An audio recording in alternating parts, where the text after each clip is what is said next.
Kita akan bersukacita, kita akan tinggikan Dia, kita akan muliakan Dia. Kita naikkan ucapan syukur kita. Bersyukurlah. Yes, mari kita puji Dia.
Salam jumpa saudaraku yang kasih Tuhan, puji nama Tuhan. Kita semua dalam keadaan diberkati Tuhan, diberikan kekuatan. Saya memang berdoa buat Bapak Ibu dan saudaraku, Tuhan memberikan berkat-berkatnya, berkat jasmani, berkat rohani, berupa damai sejahtera. Mari sama-sama kita belajar kebenaran firman Tuhan. Kita akan belajar dari sosok murid Tuhan yang bernama Petrus. Kita Kita buka di dalam Injil Matius 16 ayat 13 sampai dengan yang ke-20, kita akan baca bersama-sama kebenaran firman Tuhan ini. Setelah Yesus tiba di daerah Kaisarea Filipi, ia bertanya kepada murid-muridnya, kata orang, "Siapakah anak manusia itu?" Jawab mereka, "Ada yang mengatakan Yohanes Pembaptis, ada juga yang mengatakan Elia, dan ada pula yang mengatakan Yeremia atau salah seorang dari para nabi." Lalu Yesus bertanya kepada mereka, "Tetapi apa katamu, siapakah aku ini?" Maka jawab Simon Petrus, "Engkau adalah Mesias, anak Allah yang hidup." Kata Yesus padanya, "Berbahagialah engkau Simon bin Yunus, sebab bukan manusia yang menyatakan itu kepadamu, melainkan Bapakku yang di surga. Dan aku pun berkata kepadamu, engkau adalah Petrus, dan di atas batu karang ini aku akan mendirikan jemaatku, dan alam maut tidak akan menguasainya. Kepadamu akan kuberikan kunci kerajaan surga. Apa yang kau ikat di dunia ini akan terikat di surga, dan apa yang kau lepaskan di dunia ini akan terlepas di surga." Lalu Yesus melarang murid-muridnya supaya jangan memberitahukan kepada siapapun bahwa ia Mesias. Amin. Nah, Bapak, Ibu, dan saudaraku yang dikasihi Tuhan, ini adalah pengakuan Petrus. Pengakuan Petrus yang membuat Tuhan Yesus begitu kagum. Bahkan Tuhan Yesus berkata, "Bukan kamu yang mengatakan, tapi Bapa yang di surga yang mengatakan." Sebab ini bukanlah perkataan manusia biasa. Mengaku bahwa Yesus adalah Mesias untuk pada saat itu adalah sesuatu hal yang sangat sulit sekali. Tapi Petrus kemudian berkata, "Engkau adalah Mesias, anak Allah yang hidup." Nah, Bapak, Ibu, dan saudaraku, kalau kita melihat perjalanan Petrus, bagaimana dia itu seorang nelayan biasa. Bahkan dikatakan di dalam Injil Matius 4 ayat 18 sampai dengan 22, Injil Matius 4 ayat 18 sampai dengan 22 itu dikatakan dia orang yang tidak punya pendidikan. Dia orang yang biasa, yang kemudian ditangkap oleh Tuhan Yesus untuk menjadi penjala manusia. Jadi kalau kita lihat di sini, Bapak, Ibu, dan saudara yang kasih Tuhan, bagaimana Tuhan mengubah satu pribadi yang bernama Petrus ini. Dari manusia biasa, dari manusia yang boleh dikatakan dia adalah nelayan, bukan orang yang berpendidikan hebat, tetapi Tuhan ambil dia. Nah, tentu ketika Tuhan memilih Petrus, maka dibutuhkan proses selanjutnya untuk dia diubah menjadi murid Tuhan yang begitu hebat. Kalau kita lihat di sini, lewat profesi dari Petrus, ada 3 kejadian yang Tuhan sedang membidik Petrus lewat profesinya, yaitu lewat kehidupan sebagai seorang nelayan ini. Dalam Lukas 5 ayat 3 sampai dengan yang ke-7, tentu Bapak Ibu bisa melihat di sini bagaimana Petrus tidak menangkap apa-apa. Tapi Tuhan kemudian berkata, "Tebarkanlah jala." Dan terjadilah diskusi sangat singkat antara Petrus dengan Tuhan Yesus, di mana Petrus kemudian berkata, "Tuhan, sepanjang malam aku sudah berusaha untuk menangkap ikan, tapi tidak dapat. Sekarang siang hari Tuhan Yesus kemudian memerintahkan kepada Petrus untuk menebarkan jala." Logikanya tidak mungkin, Bapak Ibu. Tapi itulah Tuhan membidik Petrus lewat profesi terlebih dulu, lewat apa yang biasa sudah dikerjakan oleh Petrus. Dan ternyata kemudian Petrus berkata, karena Engkau yang menyuruh, maka aku akan lakukan hal itu. Dan firman Tuhan berkata, bertolaklah ke tempat yang dalam dan tebarkanlah jalamu untuk menangkap ikan. Ayat 5 dari Lukas 5 ini berkata, Guru, telah sepanjang malam kami bekerja keras dan kami tidak mendapat apa-apa. Tetapi karena Engkau menyuruh, aku akan menebarkan jala itu juga. Nah, Bapak, Ibu, dan Saudaraku, perkara menangkap ikan bukanlah perkara yang asing bagi seorang yang bernama Petrus, karena dia lahir di Danau Galilea itu. Dia sudah terbiasa sejak kecil, dia sudah terbiasa, maka itu bukan menjadi hal yang asing bagi dia untuk menangkap ikan. Tapi kita lihat di sini, Tuhan ingin membentuk Petrus lewat profesi yang sudah dia jalani bertahun-tahun itu. Ada 3 kejadian bagaimana Tuhan membidik Petrus lewat profesinya. Yang pertama dalam Lukas 5 ayat 3 sampai dengan yang 7 yang tadi yang sudah kita coba pelajari ini ya. Dan yang kedua tentang Injil Matius 8 ayat 23 sampai dengan 27. Bagaimana Tuhan kemudian memerintahkan kepada murid-muridnya dan akhirnya mereka kemudian bertolak dengan perahu. Dan apa yang terjadi? Mereka kemudian mengalami angin sakal. Bapak, Ibu, dan Saudaraku, tentu hal yang biasa juga bagaimana Petrus menangkap ikan tidak dapat, sudah menjadi hal biasa. Tapi akhirnya Tuhan kemudian memerintahkan untuk menebarkan jala. Dan sekarang yang kedua, perkara alam. Jadi kalau kita lihat di dalam Injil Matius 8 ini, ayat 23 sampai dengan 27, lalu Yesus naik ke dalam perahu dan murid-muridnya mengikutinya. Sekonyong-konyong mengamuklah angin ribut di danau itu, sehingga perahu itu ditimbus gelombang, tetapi Yesus tidur di situ. Sekali lagi, ini perkara alam juga bukanlah perkara yang asing bagi seorang yang bernama Petrus. Dia sudah terbiasa dengan keadaan-keadaan yang buruk. Tapi saat itu dia mengalami kekhawatiran, ketakutan yang hebat. Artinya Tuhan sedang membidik profesi Petrus ini,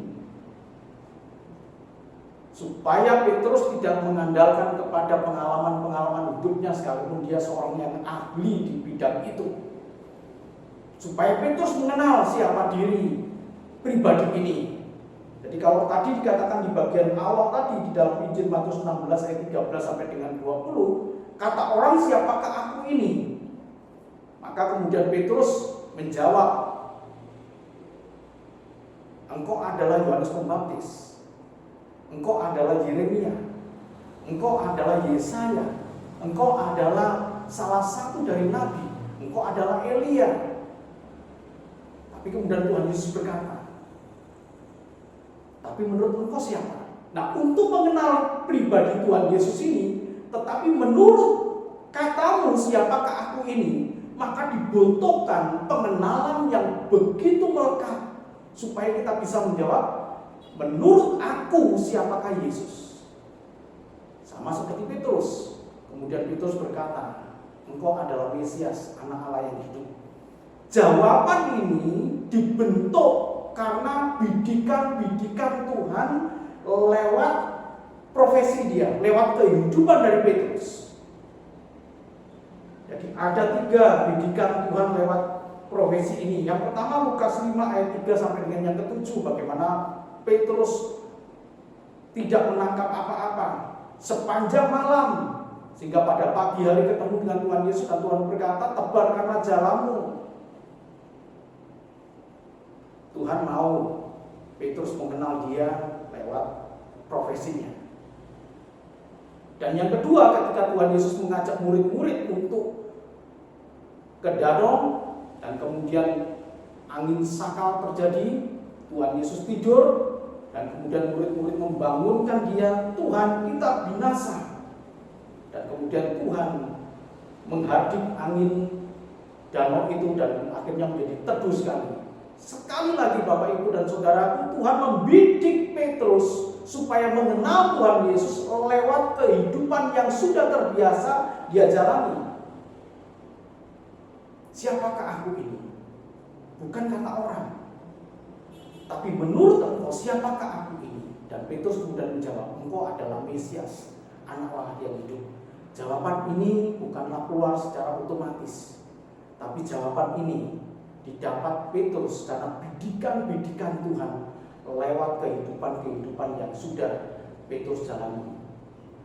Nah, Bapak Ibu dan Saudaraku, yang ketiga, bagaimana Tuhan itu membidik Petrus lewat profesinya dalam Injil Matius 14 ayat 22 sampai dengan 23. Bapak Ibu bisa membaca, saya hanya sekedar garis besarnya saja. Bagaimana di dalam Matius 14 ayat 22 ini dikatakan bahwa Yesus berjalan di atas air. Sekarang Tuhan Yesus tidak berada di dalam satu perahu dengan mereka, tetapi Petrus beserta dengan murid-murid yang lainnya itu berada di dalam satu perahu. Dan terjadilah orang-orang yang di dalam perahu itu adalah orang-orang yang ahli di dalam pekerjaannya. Tapi kemudian ada angin yang, ada badai yang menyerang. Ayat 24 berkata, perahu murid-muridnya sudah beberapa mil jauhnya dari pantai dan diombang-ambingkan gelombang karena angin sakal. Tidak ada Tuhan Yesus di perahu itu. Mereka adalah orang-orang yang terbiasa dengan keadaan angin sakal ini. Tapi kita lihat mereka tidak mampu juga. Dan akhirnya kemudian Tuhan Yesus mendatangi mereka dan berjalan di atas air. Dalam keadaan itulah Petrus bersama dengan murid-murid yang lain untuk bertanya, siapa ini? Mereka mengira itu hantu. Itu hantu. Tapi Tuhan kemudian memberikan satu jawaban yang begitu menenangkan hati mereka. Tenanglah, kata Tuhan Yesus pada ayat yang ke-27. Tenanglah, aku ini, jangan takut. Nah, Bapak Ibu dan Saudaraku yang dikasihi Tuhan, itulah cara kerja Tuhan untuk memperkenalkan dirinya supaya Petrus mengenal pribadi Tuhan Yesus, yaitu lewat kehidupan yang sudah terbiasa dia alami sehari-hari. Menangkap ikan gagal, Tuhan bidik Petrus di situ. Bersama-sama dengan Tuhan Yesus dalam satu perahu, dan kemudian terjadilah angin gelombang, dan kemudian mereka takut. Kemudian Tuhan berkata kepada angin danau itu, tenanglah, teduhlah, maka angin danau itu menjadi teduh sekali. Dan sekarang ketika mereka berada di satu perahu dengan murid-murid yang lain, mereka mengalami keadaan yang hampir sama, yaitu terombang-ambing. Dan akhirnya melihat ada pribadi yang berjalan di atas air. Oh, itu hantu, kata mereka. Tapi Tuhan kemudian memperkenalkan diri dan berkata, tenanglah, ini aku. Dan kemudian Petrus berkata, jika memang engkau Yesus, ajaklah aku supaya aku bisa berjalan di atas air. Dan kemudian Tuhan berkata, ayo berjalannya di atas air. Dan Petrus kemudian berjalan di atas air sebelum akhirnya dia tenggelam karena ketidakpercayaannya. Nah, Bapak Ibu dan Saudaraku, begitulah cara Tuhan. Begitulah cara Tuhan membidik Petrus supaya menjadi satu pribadi yang mengenal Tuhan Yesus. Kita kembali kepada ayat yang pertama tadi di dalam Injil Matius tadi, Matius 16 ayat yang ke-13 dikatakan bahwa Injil Matius 16 ayat yang ke-13 dikatakan bahwa setelah Yesus tiba di daerah Kaisarea Filipi. Jadi di sini ya. Setelah Yesus tiba di daerah Kaisarea Filipi, ia bertanya kepada murid-murid, kata orang, siapakah anak manusia itu? Nah, Bapak Ibu dan Saudaraku, sekarang giliran Tuhan Yesus membidik bukan dari sisi profesi, tapi dari sisi iman. Jadi cara yang kedua, selain dia membidik profesi kehidupan sehari-hari yang sudah biasa dilakoni oleh Petrus, Tuhan Yesus membidik sekarang pada bagian yang lebih dalam lagi, yaitu berbicara tentang iman. Ada apa di Kaisarea Filipi ini? Kenapa Tuhan Yesus kemudian mengumpulkan murid-murid dan kemudian bertanya kepada murid-murid, siapakah anak manusia itu? Kenapa harus di Kaisarea? Jadi kota Kaisarea ini adalah kota di kaki Gunung Hermon, 100 kilo barat laut dari Yerusalem. Itu kota Kaisarea. Kota Kaisarea ini disebut juga dulunya itu bernama kota Panias. Panias atau disebut juga Panion. Kenapa dikatakan demikian? Karena di situ ada dewa yang bernama Dewa Pan, sehingga dikatakan kota Panias atau Panion ini. Artinya begini, Tuhan Yesus sedang membidik iman dari Petrus. Dari sisi iman sekarang Tuhan Yesus membidik, bukan dari sisi profesi. Kota Kaisarea, kota didirikan oleh Herodes Agung pada tahun 20 untuk menghormati Kaisar Roma, yaitu yang bernama Agustus. Tempat istirahat para pasukan Romawi, itu kota ini. Tempat banyak kuil penyembahan dewi dan dewa, termasuk Dewa Pan.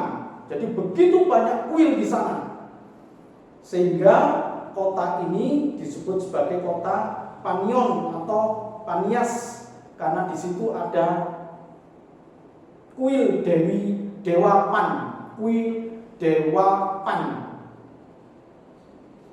Nah, Tuhan sengaja mengumpulkan murid-murid termasuk Petrus di situ di kota Kaisarea Filipi ini, supaya mereka melihat keadaan-keadaan kota itu, bahwa disitulah banyak kuil-kuil dewa-dewa yang disembah. Dan kota itu didirikan untuk menghormati Kaisar Agustus, didirikan oleh Herodes Agung pada tahun 20. Begitu banyak penyembahan-penyembahan berhala. Ini Tuhan ingin membidik Petrus lewat iman dia, bukan lewat profesinya, karena lewat profesinya sudah. Sekarang Tuhan ingin membidik lewat iman itu.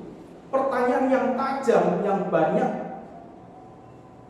yang dilakukan, pertanyaan tajamnya begini. Kata orang, siapakah anak manusia itu?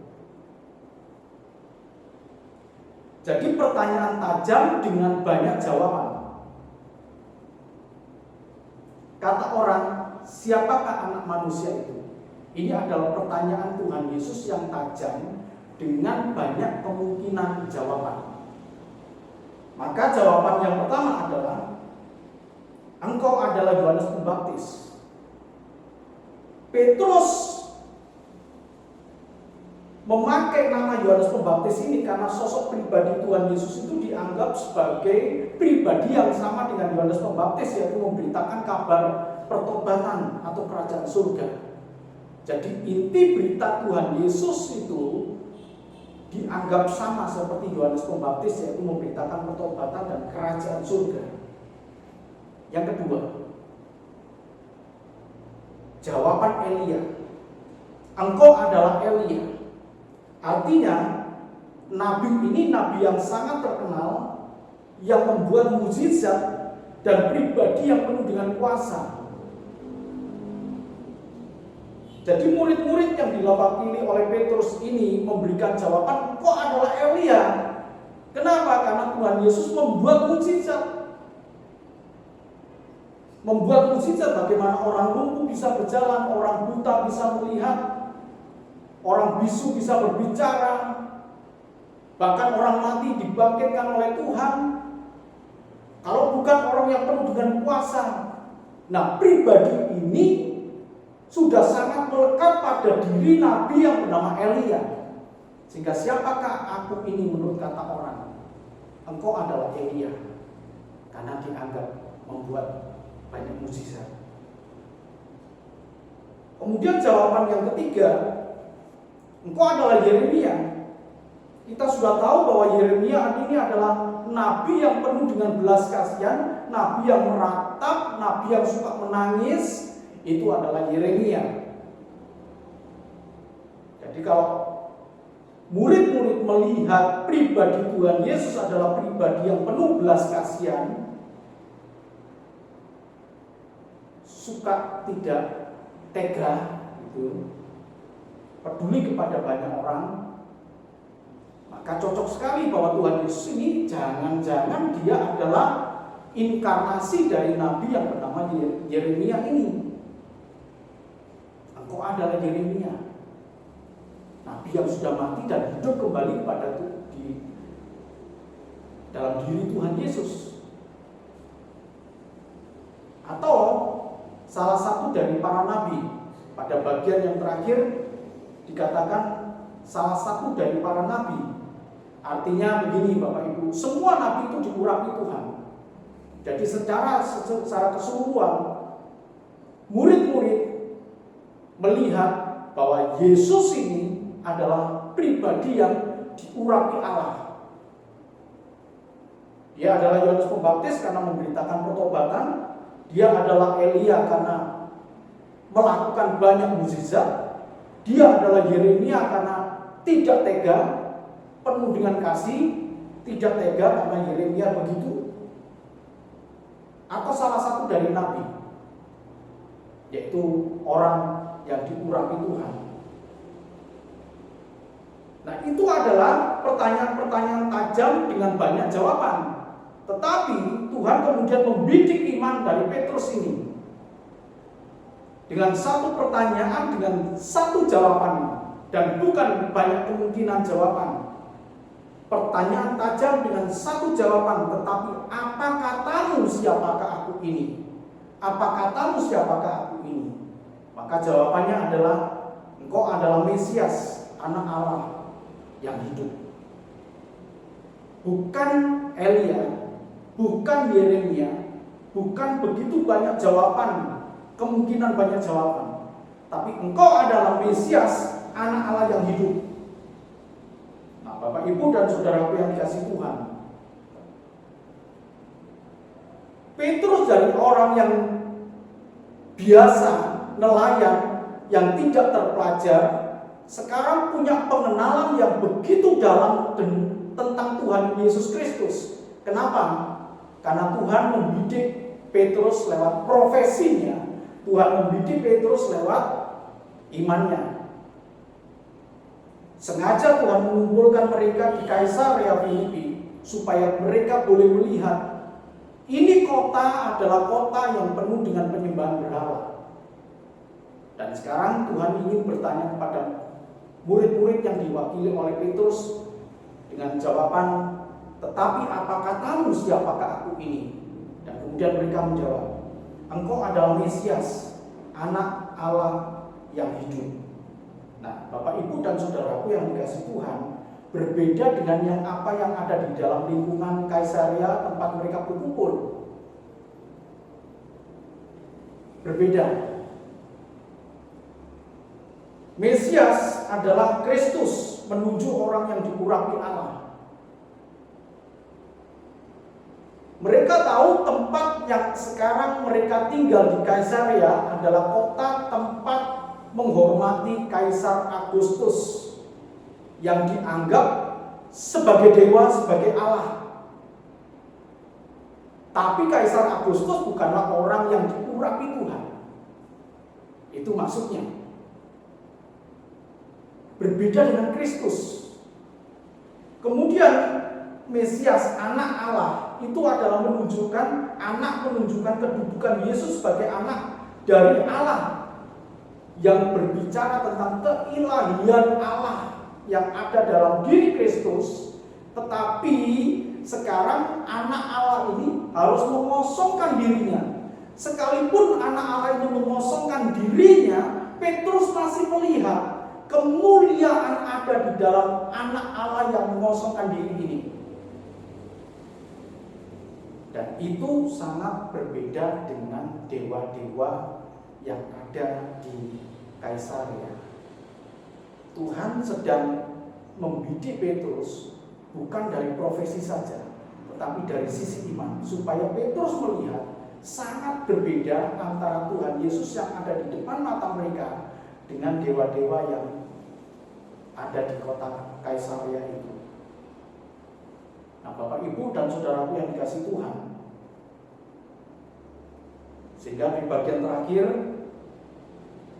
dari Injil Matius 16 ini, engkau adalah Mesias, anak Allah yang hidup. Mesias itu berbicara tentang yang diurapi Tuhan, berbeda dengan Kaisar Agustus atau Kaisar Herodes atau siapapun yang menganggap dirinya Tuhan. Mesias sangat berbeda. Anak Allah yang hidup, anak Allah yang hidup adalah hierarki anak dari Allah. Allah yang menyatakan dirinya sebagai manusia dengan cara melepaskan dirinya, seluruh keilahiannya, sekalipun itu dikosongkan oleh Yesus sebagai sesuatu hal yang tidak perlu dipertahankan, tetapi murid-murid masih melihat kemuliaan Allah ada di dalam diri Tuhan Yesus Kristus ini. Dan yang ketiga, anak yang hidup, Allah yang hidup, Allah yang hidup, berbeda dengan ilah atau berbeda dengan dewa seperti yang ada di Kaisaria Filipi.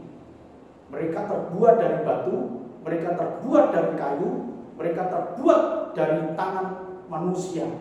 Tapi sesungguhnya mereka bukanlah Allah yang hidup. Mereka adalah Allah yang mati, yang disembah oleh orang-orang di Kaisaria Filipi pada saat itu. Mereka bukanlah Allah yang hidup. Jadi di tempat itulah Tuhan ingin sedang mendidik murid-murid Tuhan. Dalam hal ini Petrus sebagai murid Tuhan, supaya mereka mengenal Tuhan Yesus. Sehingga kalau pada bagian terakhir, ketika Tuhan Yesus sudah bangkit dan kemudian berkata, gembalakanlah domba-dombaku, ikutlah aku, maka landasan iman dari seorang yang bernama Petrus ini sudah kuat. Sehingga Petrus menjadi murid yang sejati. Yohanes 21 ayat yang ke-18 sampai dengan yang ke-19. Bagaimana Tuhan Yesus pada bagian terakhir ini, pada Yohanes 21 ayat 18 sampai dengan yang ke-19. Saya bacakan buat Bapak Ibu dan Saudara yang kasih Tuhan. Aku berkata kepadamu, sesungguhnya ketika engkau masih muda, engkau mengikat pinggangmu sendiri dan engkau berjalan kemana saja kau kehendaki. Tetapi jika engkau sudah menjadi tua, engkau akan mengulurkan tanganmu dan orang lain akan mengikat engkau dan membawa engkau ke tempat yang tidak kau kehendaki. Ayat 19 dari Yohanes 21. Dan hal ini dikatakannya untuk menyatakan bagaimana Petrus akan mati dan memuliakan Allah. Sesudah mengatakan demikian, ia berkata kepada Petrus, ikutlah aku. Ikutlah aku. Tentu ajakan Tuhan Yesus ini kemudian direspon oleh Petrus untuk ikut. Sebab apa? Dia sudah punya landasan yang begitu kuat. Karena Tuhan sudah membidik Petrus lewat pekerjaannya, Tuhan sudah membidik Petrus lewat iman percaya yang kuat. Sehingga dikatakan, ikutlah aku. Dan tentu Bapak Ibu sudah tahu bagaimana Petrus mengakhiri pertandingan dengan baik. Petrus disalib, tapi kemudian dia berkata, janganlah aku disalib seperti ini, aku tidak layak. Dan kemudian salib itu kemudian diputar, dibalik, kepalanya di bawah, kaki di atas. Demikianlah Petrus menjadi seorang murid yang sejati. Bapak Ibu dan Saudara yang dikasihi Tuhan, Bagaimana kita mengenal Tuhan kita Yesus Kristus?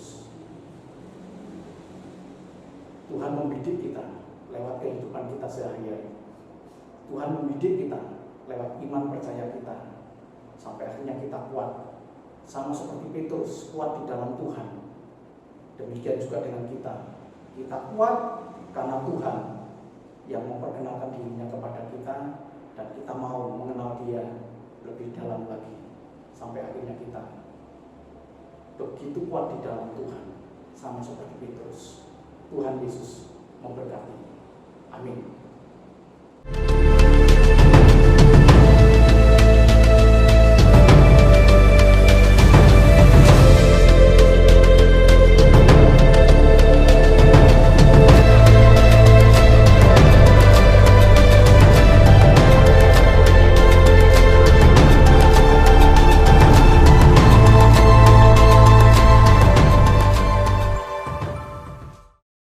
Nama Tuhan, Bapak, Ibu, dan Saudaraku, di akhir dari ibadah online ini kita akan kembali ke menghadap Tuhan, mengucap syukur oleh karena kebaikan Tuhan. Mari kita satu di dalam doa. Bapa di dalam kerajaan surga, terima kasih Engkau sudah menyertai ibadah ini dari awal, pertengahan, sampai pada akhirnya. Kami mengucap syukur kepada Engkau Tuhan. Engkau memberkati anak-anak-Mu yang ambil bagian di dalam ibadah online ini. Engkau juga menyertai seluruh jemaat-Mu Tuhan yang mengikuti ibadah online ini. Engkau memberkati mereka. Bapak, Ibu, dan Saudara yang kasih Tuhan, terimalah berkat dan anugerah dari Allah Bapa di surga, kasih dan cinta Tuhan kita Yesus Kristus, anaknya yang tunggal, dan penghiburan kekuatan dari kuasa Roh Kudus menyertai kita mulai saat ini, esok, bahkan sampai Maranatha Tuhan Yesus datang menjemput kita. Terima kasih ya Tuhan, Engkau Allah yang baik, Engkau Allah yang mengasihi kami, Engkau juga Allah yang memberkati kami.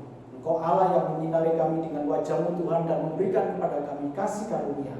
Engkau Allah yang menghadapkan wajah-Mu kepada kami dan memberikan damai sejahtera. Kami bersyukur kepada Engkau Tuhan. Engkau Allah yang melindungi kami, menjaga kami. Terima kasih Tuhan, terima kasih. Segala puji syukur, hormat, kemuliaan bagi-Mu. Di dalam nama Tuhan kami Yesus Kristus, kami sudah berdoa dan mengucap syukur. Haleluya. Amin. Tuhan memberkati.